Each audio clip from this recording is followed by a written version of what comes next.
Red flags 5 anaweza kupa mtu anaanza kukupotezea kimya kimya. Kuna watu wanaingia kwenye mahusiano wakifikiri kila kitu kiko sawa, lakini pole, bila ugomvi, bila sababu kubwa, mtu anaanza kukupotea. Hatoi attention kama zamani, hayupo emotionally, lakini bado yupo physically. Na jambo baya zaidi ni kwamba wengi hawagundui mpaka inakuwa imechelewa. Leo nakupa red flags 5 za mtu anayekupotezea kimya kimya. Kama unapenda mada za mahusiano kama hizi, subscribe Date For Sure channel ili usikose video zinazokusaidia kuelewa mapenzi na mahusiano. Na kama video hii imekugusa, like, share, comment.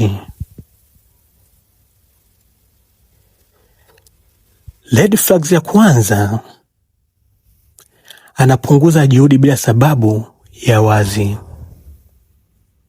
Mwanzoni alikuwa anakutafuta kila siku, anakujali, anaanza mazungumzo mwenyewe. Lakini pole, juhudi inapungua bila sababu ya wazi. Anakuwa bize kila siku, lakini ukichunguza vizuri, hakuna sababu ya msingi. Na wewe unaanza kubaki unapambana peke yako. Hapo ndio watu wengi huanza kupotezwa kimya kimya bila kujua. Red flag ya pili, mazungumzo yanapoteza nguvu.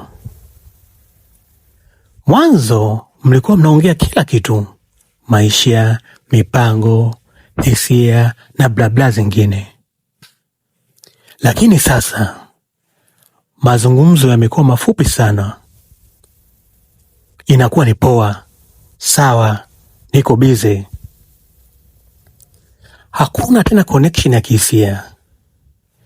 Unaanza kuhisi kama unazungumza na mtu mwingine kabisa, sio yule ambaye ulimzoea. Red flag ya pili, hakupi tena initiative ya kukuona. Mtu anayekupenda hatatafuta njia ya kukuona, lakini hapa wewe ndio unaipanga kila kitu. Ukiacha kumtafuta, hakuna kinachoendelea. Hii ni moja dalili hatari sana. Red flag inayofuata, anakuwa emotional absent akiwa bado yupo lakini hayupo. Anakujibu messages lakini hakuna hisia, hakuna ile furaha, hakuna effort.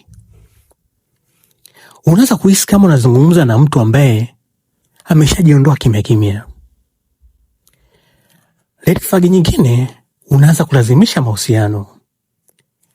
Hii ndio mwisho kabisa. Unajikuta unapambana peke yako. Unalazimisha mazungumzo, unalazimisha attention, unalazimisha connection. Na ukweli ni kwamba mahusiano hayapaswi kuwa vita ya mtu mmoja.